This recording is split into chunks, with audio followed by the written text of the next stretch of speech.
Right then. Okay, so setup wise, that to me is as close, and if anything, I'd say probably a little bit too close from the ball there. Okay, in terms of how much far your hands are from your legs there. You want about a hand's width away from your legs. There's hands on this way, but not that width there, okay? But in terms of the takeaway, if you look at this movement here now you're making, when it's a slow swing speed, your hands and arms can kind of do this, okay? There's no sort of speed to be made. And obviously your natural moves just sort of push the club out. When you've got too close in here, your arms go this way on the way back, your club then goes that way a long way, okay? And then you find the club and the arms are very different in terms of swing planes, and trying to get back to the golf ball is going to be very tricky, okay? If you look at the movement on this, again, a nice smaller swing, good takeaway there on the way back, drill in that movement, okay? There you go. So you watch where your hands go back now, they're working back straight towards the camera. The club now is in line pretty much with the shaft there, okay? Good angle on here now, the hands can come back, similar kind of position, okay? And swing through, so your posture there, your shoulder tilt is good. Yeah. Okay, so that movement there now looks very kind of synced together, shall we say. Arms and hands are working well. As an impact movement, very, very good, okay? There's no need to try and rotate your arms or flick your wrist or whatever. You can see in terms of the hip movement. And again, although you can't really sort of see your body movement, just watch your shadow. The fact your shadow now moves to the left, as you can see. So the shadow now is moving on there. I think the edge of the shadow there, where this is basically where your hips would be here on the shadow. Okay, as you swing through, that now has moved to the left. You can sort of see a bit of shadow moving this way. And look at your head.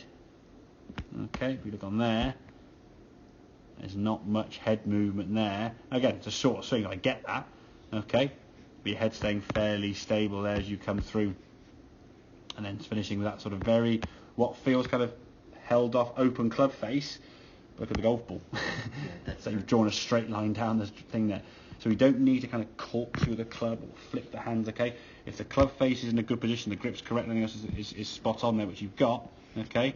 The club works back now on this better angle in here, so your arms are working into your shoulders more, or into your body more, under your shoulders. They're not working kind of outwards, and the club working in. When the arms work out here, your forearms rotate, and that rotation opens the face.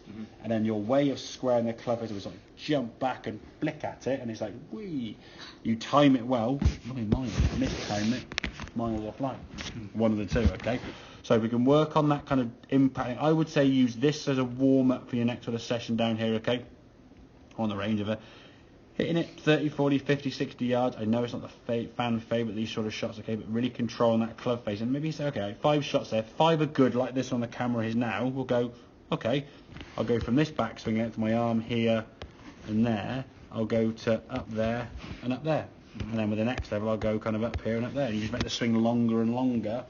And at every checkpoint, go, how many out of 5 did I hit well? And of the ones I didn't hit well, how bad were they?